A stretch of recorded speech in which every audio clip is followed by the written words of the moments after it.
Assalamualaikum warahmatullahi wabarakatuh. Saya Siti Nopini Narman, guru UPT SMP Negeri 1 Bone-Bone. Calon guru penggerak rekognisi Angkatan 8 Balai Besar Guru Penggerak Sulawesi Selatan. Kali ini saya akan berbagi praktik baik penerapan budaya positif di sekolah saya.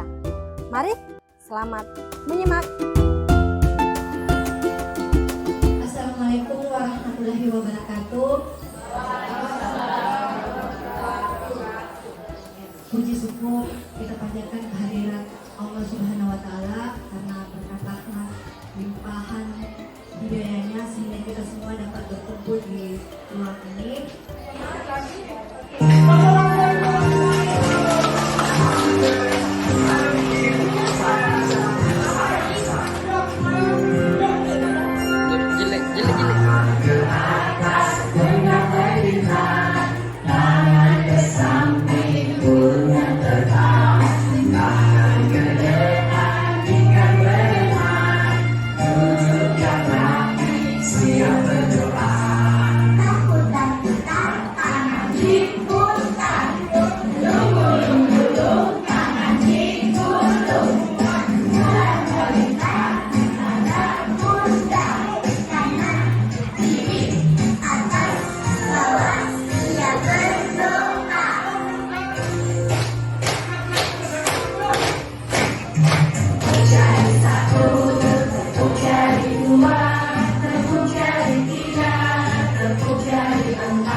Terima kasih saya ucapkan kepada rekan-rekan guru semua yang sudah hadir di ruangan ini terkait kegiatan penerapan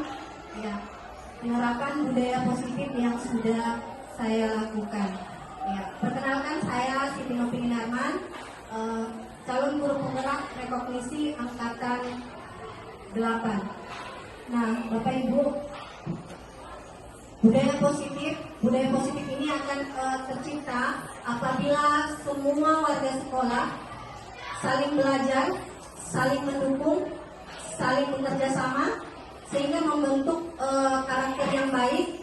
Kemudian karakter baik ini akan menjadi kebiasaan baik semua warga sekolah yang nantinya akan menciptakan lingkungan yang positif. Nah, Bapak Ibu, setuju tidak setuju terkait pernyataan berikut, hukuman dapat mendisiplinkan anak? Setuju apa tidak? Tidak. Terima kasih. Nah, yang berikutnya, pemberian hukuman dengan hal positif seperti membaca atau membersihkan halaman sekolah dapat meningkatkan disiplin anak. Setuju apa tidak? Setuju. Oke. Memberi penghargaan dapat meningkatkan motivasi belajar anak. Oke, sebentar jawabannya ya Bapak Ibu. Nah, Bapak Ibu, di materi budaya positif ada 7 materi inti Bapak Ibu yang telah saya pelajari. Yang pertama, perubahan paradigma belajar. Selanjutnya, disiplin positif. Kemudian, kebutuhan dasar manusia, motivasi perilaku manusia, posisi kontrol guru, keyakinan kelas, dan segitiga restitusi. Ini Bapak Ibu. Nah, terkait pembelajaran dengan paradigma baru adalah pembelajaran dengan pembelajaran paradigma baru dirancang berdasarkan prinsip pembelajaran yang terdiferensiasi sehingga setiap siswa belajar sesuai dengan kebutuhan dari tahap perkembangannya untuk mewujudkan profil pelajar Pancasila. Nah, profil pelajar Pancasila yaitu beriman, bertakwa kepada Tuhan Yang Maha Esa dan berakhlak mulia. Selanjutnya, berkebinekaan global, bergotong royong, kreatif, bernalar kritis, dan mandiri. Nah, Bapak Ibu, silakan ambil kertas, kemudian tuliskan di dalam kertasnya. Ya. Tuliskan benda atau sesuatu yang sangat berharga. Ya. Benda atau sesuatu yang sangat berharga menurut Bapak Ibu.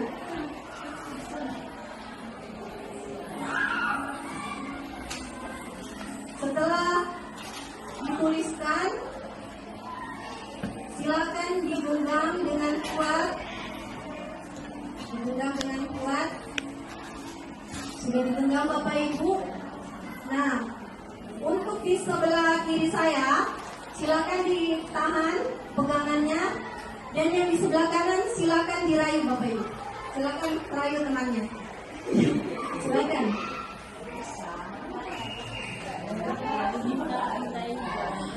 Oke. Nah, terima kasih Bapak Ibu. Bisa diceritakan terkait apa yang sudah Bapak Ibu lakukan? Adakah yang membuka? Ada juga yang tidak membuka? Ya, Bapak Ibu, terkait apa yang Bapak Ibu lakukan itu adalah ilusi kontrol. Ya, jadi menurut Dr. William Glasser dalam choice teorinya bahwa ilusi kontrol guru itu ada 4 Bapak Ibu. Yang pertama, ilusi guru mengontrol murid. Seperti tadi Bapak Ibu. Bapak Ibu tadi bisa membujuk rekannya untuk membuka. Itu ilusinya kita, bahwa kita bisa mengontrol teman kita untuk membuka kepalan tangannya tadi. Tidak Bapak Ibu ya. Kita tidak memiliki kontrol atas orang lain ataupun sebaliknya. Kemudian yang kedua, ilusi bahwa kritik dan membuat orang merasa bersalah dapat menguatkan karakter. Tidak Bapak Ibu ya. Jadi ketika kita membuat orang merasa bersalah itu atau memberikan penguatan yang ke arah negatif, itu tidak menguatkan karakter, malah merendahkan diri anak, sehingga anak atau murid merasa tidak memiliki daya seperti itu, merasa rendah diri.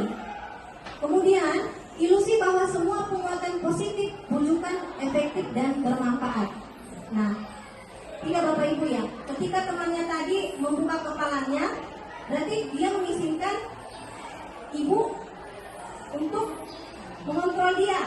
Tetapi ketika rekan Bapak Ibu tidak membuka kepalanya, berarti dia tidak mengizinkan Bapak Ibu untuk mengontrol dirinya, karena tidak sesuai dengan kebutuhan dasar manusianya.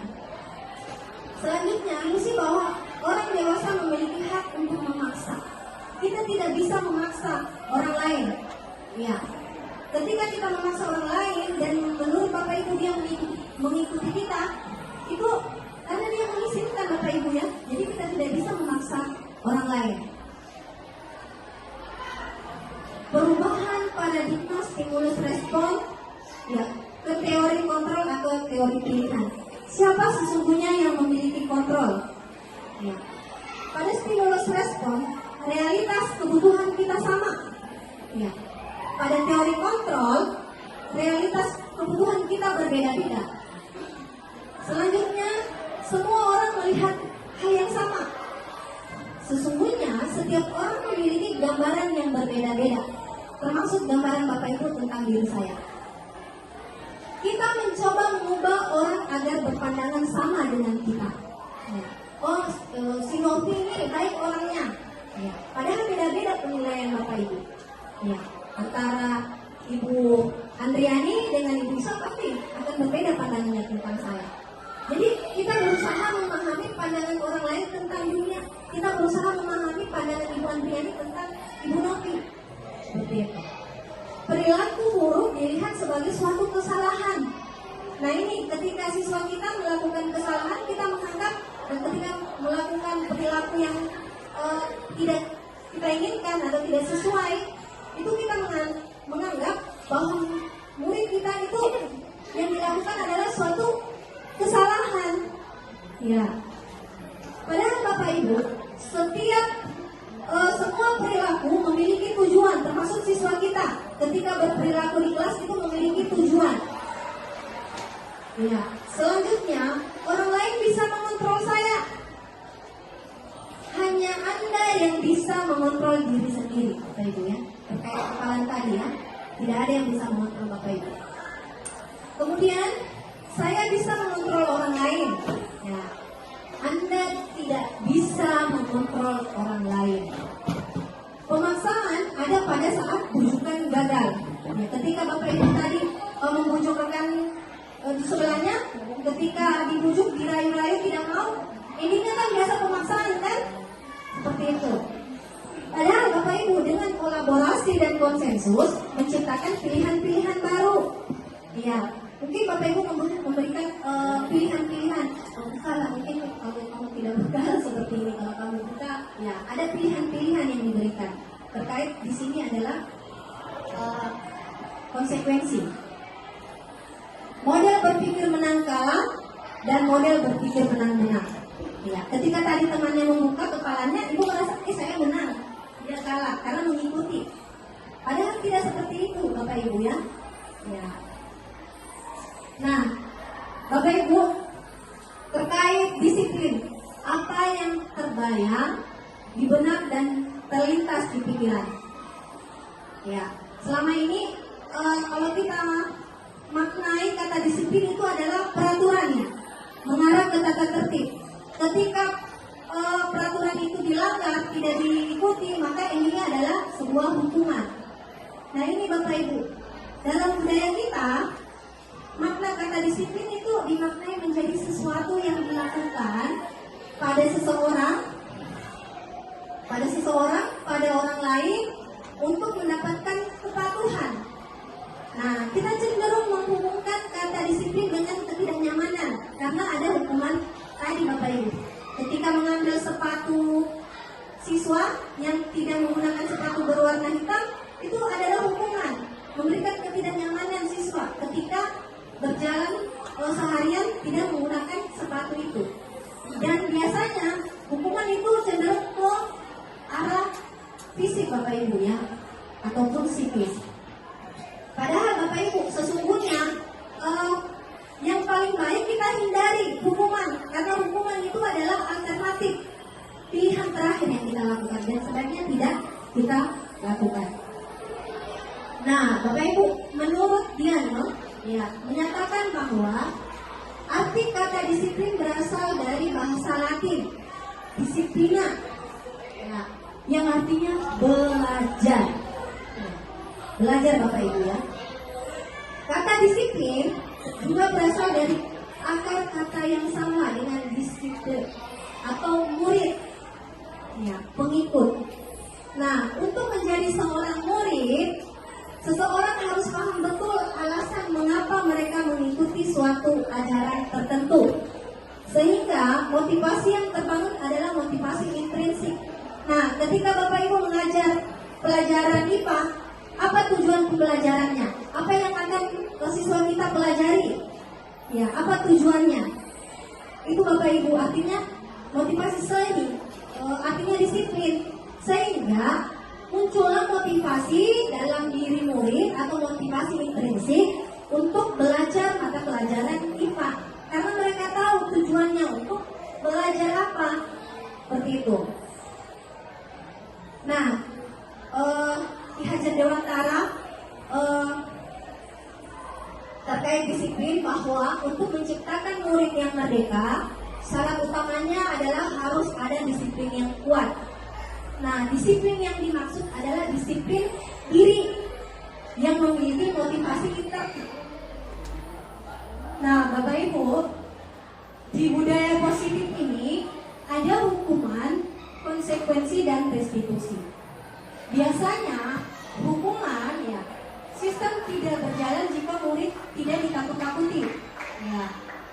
Pada konsekuensi kita memerlukan monitoring terus-menerus dari guru. Dan restitusi, murid belajar bertanggung jawab dengan perilakunya. Di hukuman biasa kita mendorong murid untuk menyalahkan dirinya sendiri. Ya. Nah, tadi kalau saya pakai sepatu berwarna hitam mungkin saya tidak akan dihukum. Ya. Dia akan mendorong menyalahkan dirinya. Pada konsekuensi kita bisa mendorong kepatuhan. Ya. Kesepakatan kelas antara murid dan guru. Kemudian di restitusi yaitu mendorong disiplin positif sesuai keyakinan universal dari anak tersebut. Hukuman, anak akan belajar menyembunyikan kesalahannya. Di konsekuensi, anak belajar untuk menaati peraturan. Peraturannya adalah kesepakatan kelas. Restitusi, anak akan belajar menggunakan masalahnya dan menemukan solusinya. Nah, biasanya hukuman itu dibuat oleh guru, tinggal dilaksanakan oleh murid. Pada konsekuensi itu dibuat guru dan murid, kesepakatan kelas itu disepakati. Nah, restitusi dibuat oleh murid sesuai keyakinannya. Nah, di hukuman mencoba mengontrol anak dengan penguatan negatif. Ya, kita memberikan penguatan negatif ke anak. Sedangkan di konsekuensi kita mencoba mengontrol anak dengan penguatan positif. Restitusi, anak paham dirinya sendiri yang pegang kontrol, Bapak Ibu. Nah, Bapak Ibu, mari kita jawab pertanyaan berikut. Nah, terkait tindakan, mencatat 100 kali di dalam buku kalimat saya tidak akan terlambat lagi karena terlambat ke sekolah. Hukuman apa konsekuensi? Konsekuensi. Lari mengelilingi lapangan basket 2 kali karena terlambat hadir di sekolah. Membersihkan coretan yang dibuat di mejanya. Konsekuensi. Murid diminta untuk push up 15 kali karena tidak menggunakan masker di sekolah. Menggantikan kertas tugas teman yang telah dicoret-coret. Konsekuensi. Berjemur di lapangan basket pukul 12 siang karena mengobrol dengan teman. Hukuman. Murid diminta bertelanjang kaki sepanjang hari karena tidak menggunakan sepatu berwarna hitam sesuai. Oke, konsekuensi. Luar biasa pemahaman Bapak Ibu ya. Konsekuensi. Oke.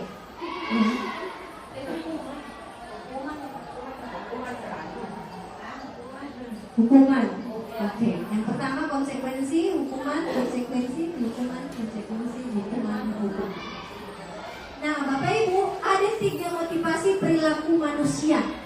Iya. Nah, motivasi yang pertama menghindari ketidaknyamanan atau hukuman. Iya. Ketika anak berpakaian lengkap ke sekolah karena menghindari rahasia ketertiban berpakaian, itu motivasi intrinsik. Dan ini adalah motivasi eksternal Bapak Ibu. Ya, eksternal atau yang paling rendah Bapak Ibu ya. Karena mau berperilaku karena hanya untuk menghindari hukuman. Kemudian yang kedua adalah perilaku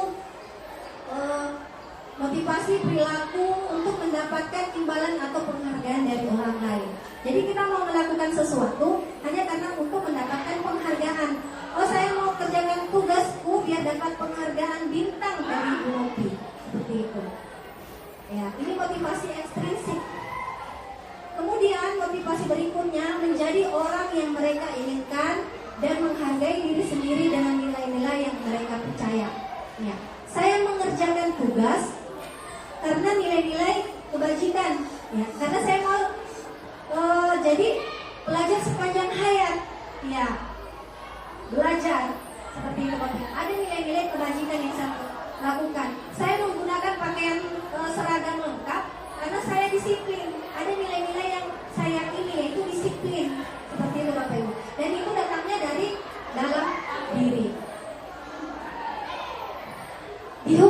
penghargaan. Alfikon, saat kita berulang kali menjanjikan hadiah kepada anak-anak agar berperilaku bertanggung jawab, atau kepada seorang murid agar mempelajari sesuatu yang baru, atau kepada seorang karyawan agar melakukan pekerjaan yang berkualitas, kita sedang berasumsi mereka tidak dapat melakukannya atau mereka tidak akan memilih untuk melakukannya. Itu Bapak Ibu ya. Jadi kalau kita memberikan penghargaan di awal, kita sudah berasumsi, kalau saya memberikan penghargaan ini biar anak saya, murid saya bisa rajin masuk. Berarti kita sudah berasumsi anak kita ke depannya tidak akan rajin masuk, Bapak Ibu. Nah, kemudian Alfikon juga mengemukakan baik penghargaan maupun hukuman adalah cara-cara mengontrol perilaku seseorang yang menghancurkan potensi, ya, menghancurkan potensi untuk pembelajaran yang sesungguhnya. Menurut Kohn, secara ideal, tindakan belajar itu sendiri adalah penghargaan sesungguhnya. Ya, jadi mereka belajar karena memang ada motivasi dalam dirinya. Dihukum oleh penghargaan. Kohn selanjutnya juga mengemukakan beberapa pernyataan dari hasil pengamatannya. Selama ini tentang tindakan memberikan penghargaan yang nilainya sama dengan menghukum seseorang.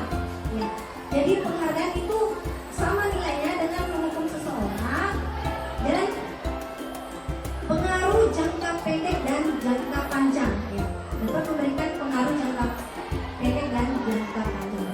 Kemudian penghargaan tidak efektif, penghargaan dapat merusak hubungan. Ya, ketika Bapak Ibu menghentikan penghargaan kepada muridnya, otomatis murid ya akan lain lagi pendapatnya tentang Bapak Ibu. Ya. Kemudian penghargaan mengurangi ketepatan, penghargaan menurunkan kualitas, penghargaan mematikan kreativitas, penghargaan menghukum, dan motivasi dalam diri. Jadi diharapkan sebenarnya kita memberikan penghargaan itu karena anak-anak melakukan itu muncul dari motivasi dalam dirinya, bukan dari luar. Ya, ketika anak-anak kita belajar membaca dan dia bisa membaca, itu ekspresinya akan senang, matanya itu akan bersinar, oh saya tahu, dan dia sebenarnya sedang menikmati kebahagiaannya, dan itu muncul karena motivasi dalam dirinya untuk belajar. Nah, ketika Bapak Ibu memberikan penghargaan di saat itu, maka Bapak Ibu merenggut kebahagiaannya yang sesungguhnya. Itu Bapak Ibu. Ada 5 kebutuhan dasar manusia. Nah, kebutuhan dasar manusia ini menjadi latar belakang perilaku murid kita, termasuk perilaku kita sebagai guru, Bapak Ibu. Kebutuhan yang pertama itu bertahan hidup. Kemudian kasih sayang dan rasa diterima. Selanjutnya kebutuhan penguasaan, kebebasan, dan kesenangan, Bapak Ibu. Nah, terkait kebutuhan dasar manusia yang bertahan hidup seperti ini, Bapak Ibu. Ketika si Farel mengambil bekal temannya, berarti dia apa yang sedang diusahakan untuk dipenuhi? Bertahan hidup, makan. Ya. Nah, ketika si Farel mengambil pulpen temannya dan temannya mengadu ke gurunya, itu kebutuhan apa yang sedang dipenuhi? Kasih sayang, mau diperhatikan. Iya, mau diperhatikan dia. Kemudian penguatan. Nah, penguasaan. Ya, kebutuhan penguasaan. Ketika si Farel mengambil pulpen temannya dan temannya takut kepada Farel, kebutuhan apa yang sedang dipenuhi? Penguasaan kan? Karena dia bisa menakut-nakuti temannya. Nah, terkait penguasaan ini juga berprestasi, diakui dan didengar. Dia mau diakui akan prestasinya, keterampilannya. Kemudian kebebasan. Nah, ketika si Farel diberikan bekal sama ibunya dan dia tidak makan bekalnya, yang diambil di kelas adalah bekal temannya. Kebutuhan apa yang sedang dipenuhi? Kebebasan. Dia ingin mencoba sesuatu hal yang baru, ya, bekal temannya. Kemudian kebutuhan kesenangan.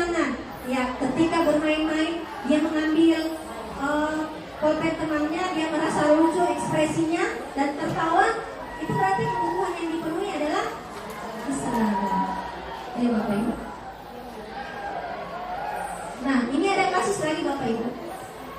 Dinda, seorang anak kelas 3 SD, begitu tiba di rumah sepulang dari sekolah, menangis dan mengadu pada ibunya bahwa dia benci pada Ibu Rani, gurunya. Menurut Anda, kebutuhan apa yang berusaha dipenuhi oleh Dinda jika jawabannya seperti ini? Ibu guru bilang, aku tidak boleh bersenandung sewaktu mengerjakan tugas. Katanya, kelas harus tenang, tidak ada suara. Kan enggak seru jadinya. Kebutuhan apa? Pemasan atau kesenangan?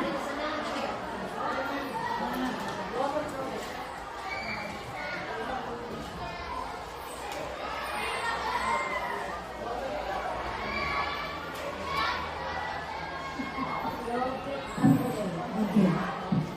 Kemudian berikutnya, ibu guru tidak menyapaku hari ini, padahal aku pakai jepit rambut baru. Kebutuhan apa? Kasih sayang. Oke. Kemudian aku sebel, gambarku tidak rapi, malah ibu guru nunjukin ke teman-temanku di depan kelas. Kebutuhan apa? Pengawasan. Aku bosan. Masa belajarnya cuma gitu-gitu aja, dengerin ibu guru aja? Kebebasan. Berarti oke. Luar biasa Bapak Ibu ya. Nah, kita lanjut di posisi kontrol guru. Nah, ada 5 posisi kontrol guru: penghukum, pembuat rasa bersalah, teman, pemantau, dan manajer. Posisi di mana Bapak Ibu? Teman, oke. Kemudian teman, kita lihat. Nah, ketika Bapak Ibu di posisi penghukum, biasanya Bapak Ibu akan menghadik-hadik murid kita ya, mengata-katai. Biasanya kita mengatakan seperti ini, kalau kamu tidak melakukannya, saya akan hukuman kan? Nah, biasanya ini siswa kita akan memberontak Bapak Ibu, ya, mendendam seperti itu. Nah, ketika Bapak Ibu posisi kontrolnya sebagai pembuat orang merasa bersalah, maka kita biasanya lebih berceramah, menunjukkan kekecewaan. Biasanya kita mengatakan begini, kamu sudah mengecewakan ibu, ya? Biasa Bapak Ibu ya, seperti itu. Oke.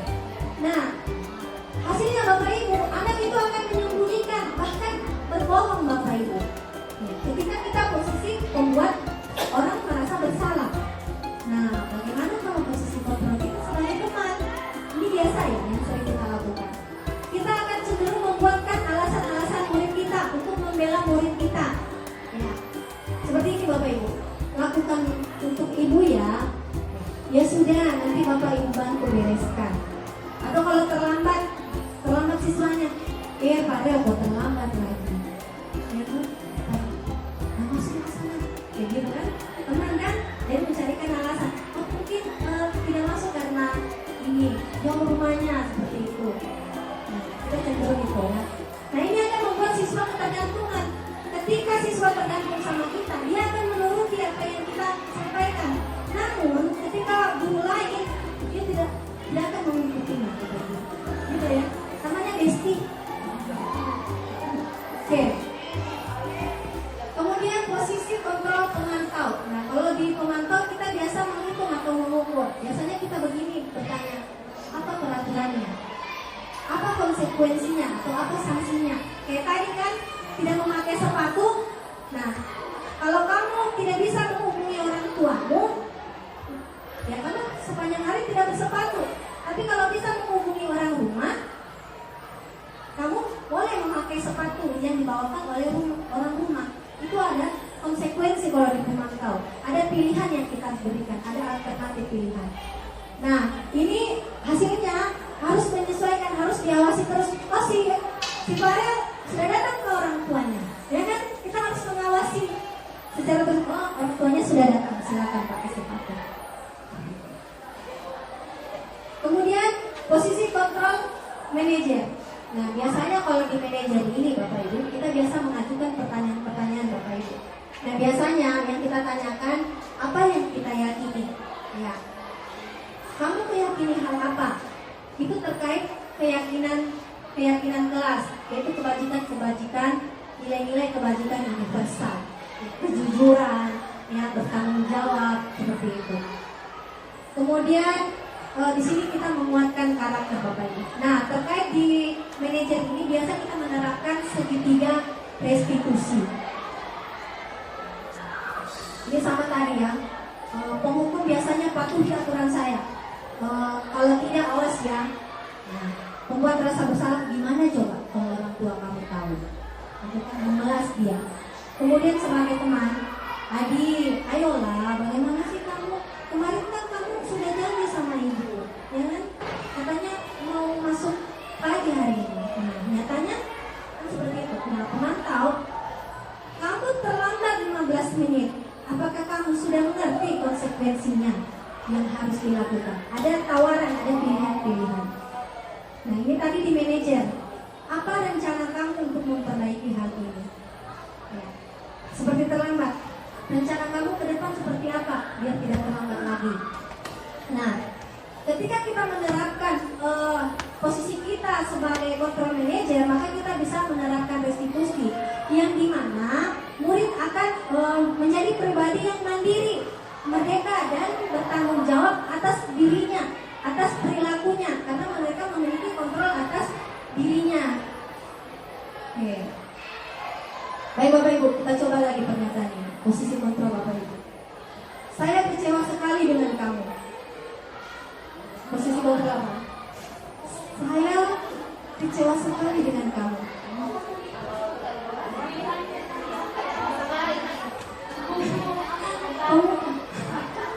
Penghukum, pemantau, teman. Kamu tidak pernah benar melakukannya. Penghukum atau pemantau? Kamu tidak pernah benar melakukannya. Ayolah, lakukan demi saya ya. Nah, bagaimana kamu bisa menyelesaikan masalah ini? Kamu selalu yang paling terakhir. Ya, Bapak Ibu ya. Jadi pembuat rasa bersalah, penghukum, teman, manajer, penghukum, pemantau, penghukum dan teman. Ya, keyakinan kelas. Mengapa keyakinan kelas bukan peraturan kelas, Bapak Ibu? Sama ya Bapak Ibu. Ketika kita memiliki peraturan tentang penggunaan helm, ya, saat mengendarai motor, kita menggunakan helm karena apa Bapak Ibu? Ya, dan itu keselamatan. Karena kita meyakini nilai-nilai kebajikan universal yaitu keselamatan Bapak Ibu. Nah, berarti ada motivasinya itu dari dalam diri. Tapi kalau Bapak Ibu motivasinya karena ada Pak Polisi di sana, berarti itu ekstrinsik Bapak Ibu ya. Sama ketika penggunaan masker Bapak Ibu karena nilai-nilai yang diyakini adalah kesehatan terhindar dari virus.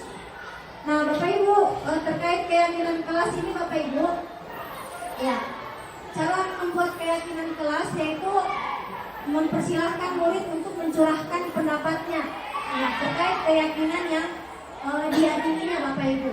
Setelah itu kita mencatat semua masukan murid di papan tulis, ya, kemudian mengganti kalimat negatif menjadi kalimat positif. Nah Bapak Ibu, setelah keyakinan kelas dibuat, maka semua warga sekolah dipersilakan untuk menyetujuinya dengan cara menandatangani. Kalau Bapak Ibu lihat, di sini adalah gambar di mana ketika anak-anak sudah menuliskan semua keyakinan yang dimilikinya, kemudian ternyata hanya 5 yang mewakilinya keyakinan di dalam kelas dari 1 itu. Dan setelah itu ditandatangan.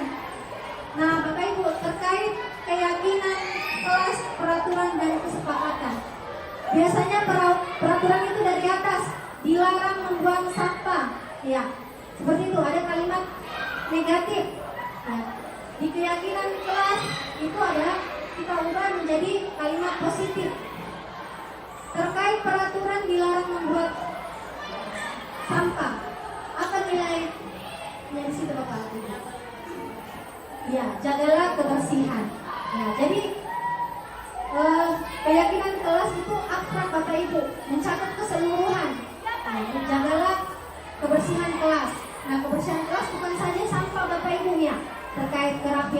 juga itu ya.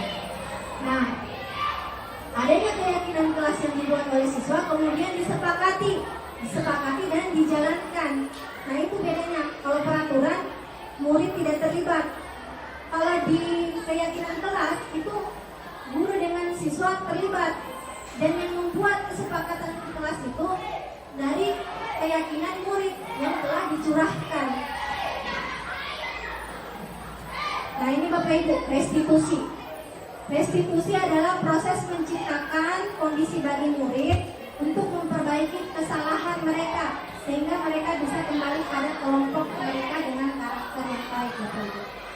Nah, Bapak Ibu, pada restitusi sebenarnya Bapak Ibu, ciri-cirinya seperti ini. Ada 9. Restitusi bukan untuk menebus kesalahan, namun untuk belajar dari kesalahan.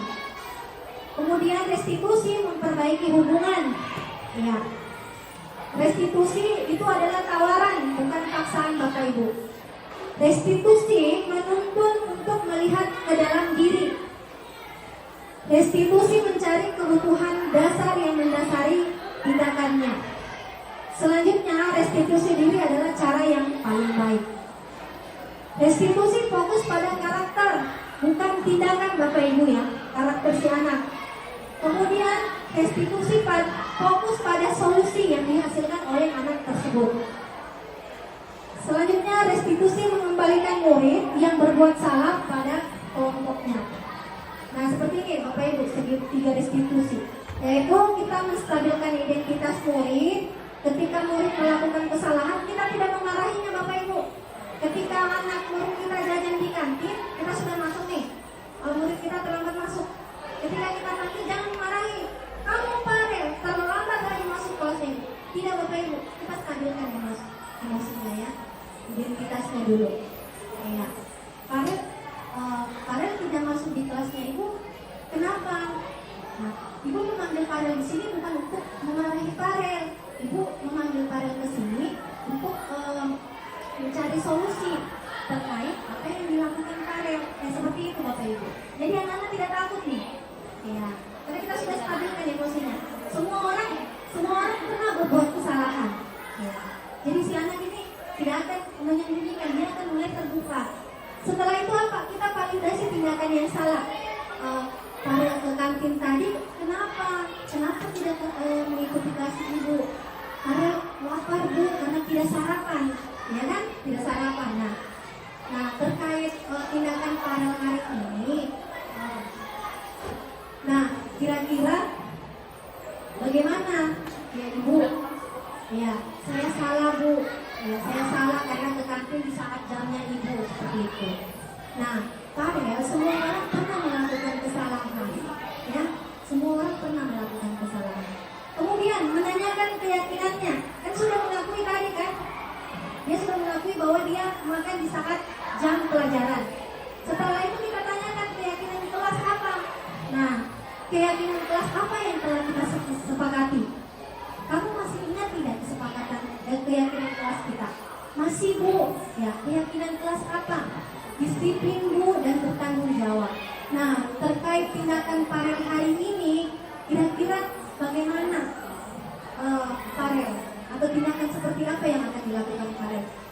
Terlebih dahulu saya minta maaf Bu, kedepannya saya akan sarapan dulu di rumah. Ketika jam pembelajarannya Bu Nopi, saya tidak akan terlambat lagi. Nah, dia menemukan solusinya sendiri seperti itu. Bukan kita yang mencarikan solusi, tapi dia yang mencari solusinya. Farel terkait keyakinan kelas Farel ingin menjadi orang yang seperti apa? Ya, saya ingin disiplin Bu, bertanggung jawab, rajin masuk, seperti itu. Nah, ini terkait dokumentasi saya Bapak Ibu, di mana saya membagikan sticky note, kemudian anak-anak menuliskan yang mencurahkan pendapatnya terkait keyakinan yang dimiliki, kemudian ditempelkan. Setelah ditempelkan Bapak Ibu, saya memilah Bapak Ibu, saya mencabut-cabut. Setelah itu ada 5 yang mewakili terkait keyakinan kelas. Nah, keyakinan kelas inilah yang disepakati menjadi kesepakatan kelas yang kemudian ditandatangani guru dan siswa. Nah, jadi memang keyakinan kelas itu tidak usah terlalu banyak Bapak Ibu, yang mudah diingat saja. yang biasanya akan berbeda antara kelas 1 dengan kelas lainnya. Nah ini Bapak Ibu. Oke, ini dokumentasi saya saat penerapan segitiga restitusi. Oke.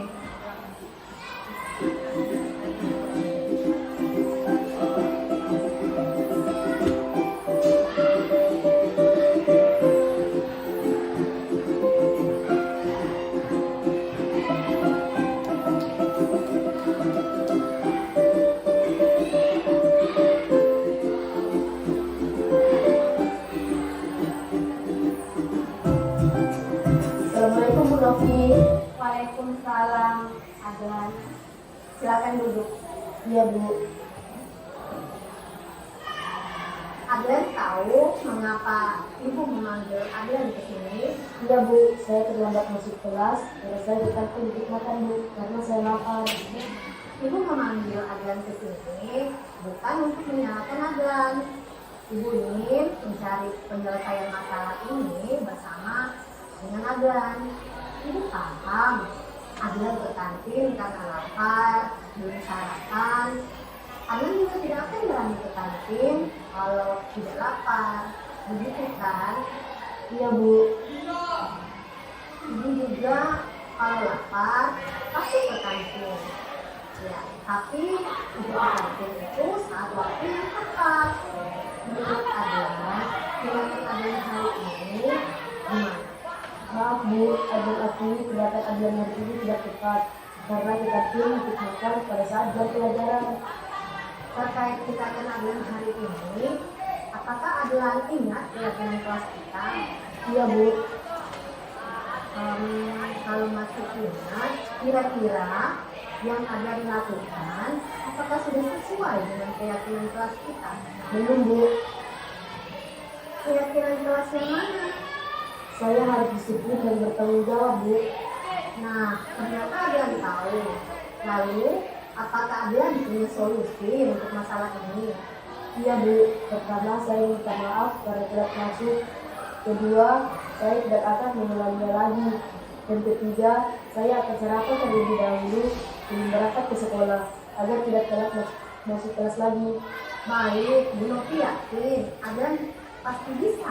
Jadi semoga Adlan makin bisa menghargai diri sendiri dan menghargai keyakinan kelas kita. Terima kasih Bu Novi. Ya, silakan, boleh Permisi. ya.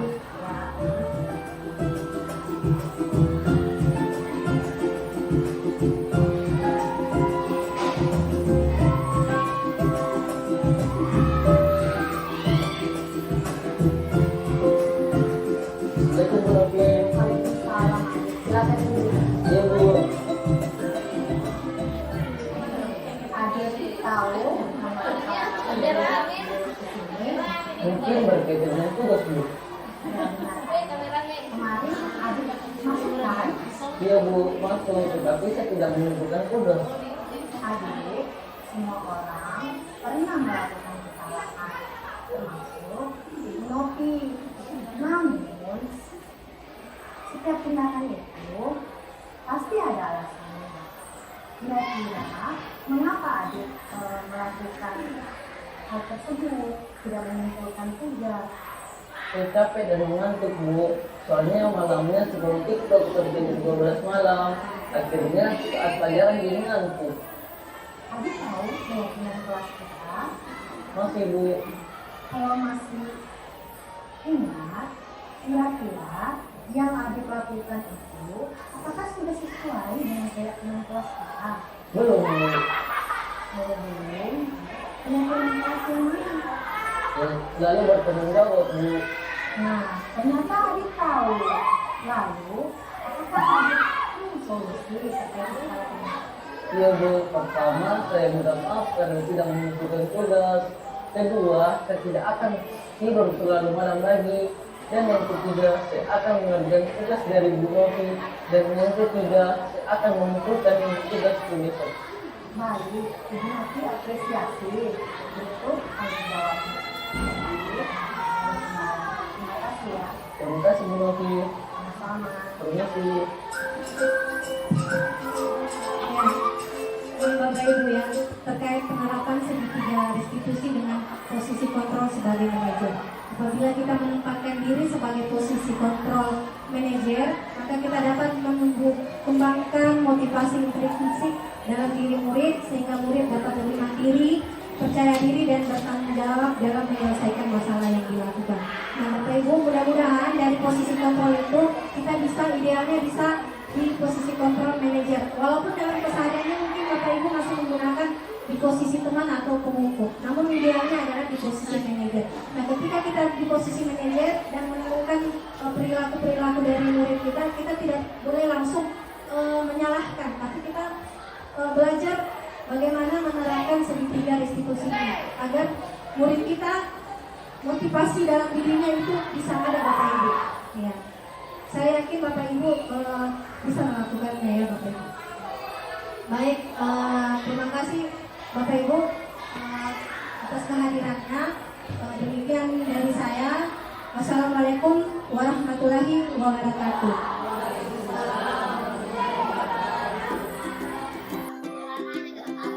Assalamualaikum warahmatullahi wabarakatuh. Perkenalkan, saya Nur Asia, guru UPT SMPN 1 Bone-Bone.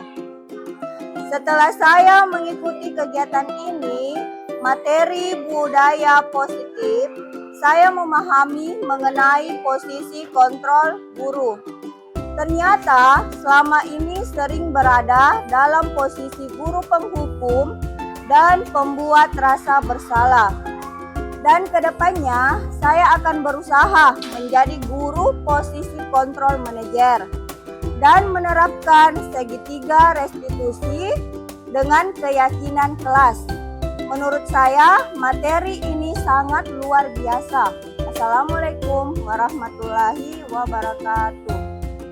Assalamualaikum warahmatullahi wabarakatuh. Perkenalkan, nama saya Ibu Hajisa, guru IPT SMP Negeri 1 Bone-Bone. Kegiatan hari ini luar biasa, menambah pemahaman baru bagi saya terkait disiplin positif, keyakinan kelas, segitiga restitusi.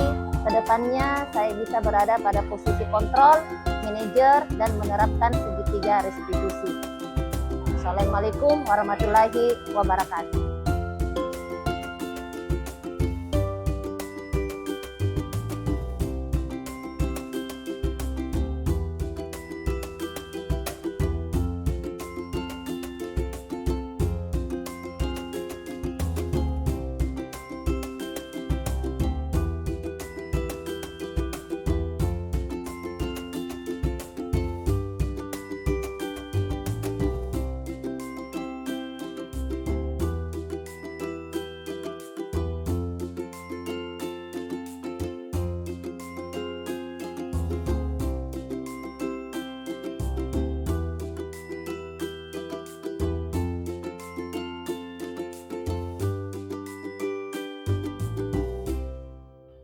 Assalamualaikum Bu Novi. Waalaikumsalam Adlan. Silakan duduk. Iya Bu. Adlan tahu mengapa Ibu memanggil Adlan ke sini? Iya Bu, saya terlambat masuk kelas karena saya ke kantin untuk makan Bu, karena saya lapar. Ibu memanggil Adlan ke sini bukan untuk menyalahkan Adlan. Ibu ingin mencari penyelesaian masalah ini bersama dengan Adlan. Ibu paham Adlan ke kantin karena lapar, belum sarapan. Adlan juga tidak akan berani ke kantin kalau tidak lapar. Begitu kan? Iya Bu. Ibu juga kalau lapar pasti ke kantin. Ya, tapi ibu ke kantin itu saat waktu yang tepat. Menurut Adlan, tindakan Adlan hari ini gimana? Maaf Bu, Adlan akui tindakan Adlan hari ini tidak tepat karena ke kantin untuk makan pada saat jam pelajaran. Terkait tindakan Adlan hari ini, apakah Adlan ingat keyakinan kelas kita? Iya Bu. Kalau masih ingat, kira-kira yang Adlan lakukan apakah sudah sesuai dengan keyakinan kelas kita? Belum Bu. Keyakinan kelas yang mana? Saya harus disiplin dan bertanggung jawab, Bu. Nah, ternyata Adlan tahu.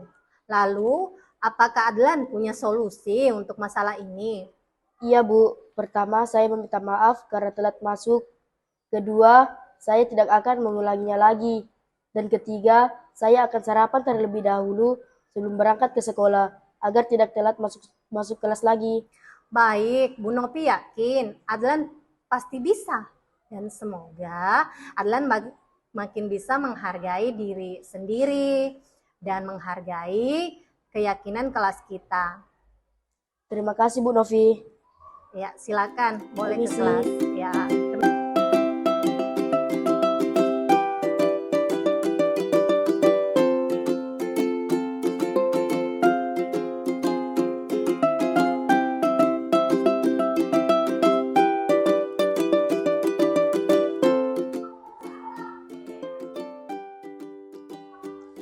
Assalamualaikum Bu Novi. Waalaikumsalam Adit. Silakan duduk. Iya Bu. Adit tahu mengapa Ibu memanggil ke sini? Mungkin berkaitan dengan tugas Bu. Ya benar Adit. Kemarin Adit masuk kan? Iya Bu, masuk, tetapi saya tidak mengumpulkan tugas. Adit, semua orang pernah melakukan kesalahan, termasuk Ibu Nopi. Namun, setiap tindakan itu pasti ada alasannya. Kira-kira mengapa Adit melakukan hal tersebut, tidak mengumpulkan tugas? Saya capek dan mengantuk Bu, soalnya malamnya scroll TikTok sampai jam 12 malam. Akhirnya saat pelajaran jadi ngantuk. Adit tahu keyakinan kelas kita. Masih Bu. Kalau masih ingat, kira-kira yang Adit lakukan itu apakah sudah sesuai dengan keyakinan kelas kita? Belum Bu. Kalau belum, keyakinan kelas yang mana?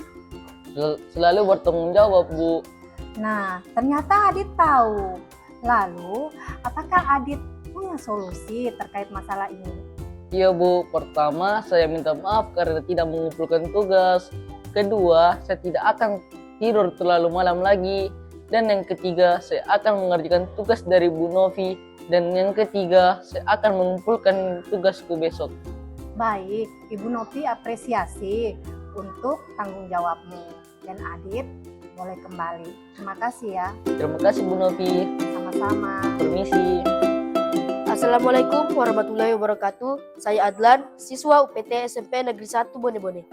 Praktik segitiga restitusi membantu saya dalam menemukan solusi atas tindakan saya dan lebih bertanggung jawab dan membantu saya menyadari memperbaiki kesalahan saya. Wassalamualaikum warahmatullahi wabarakatuh. Assalamualaikum warahmatullahi wabarakatuh.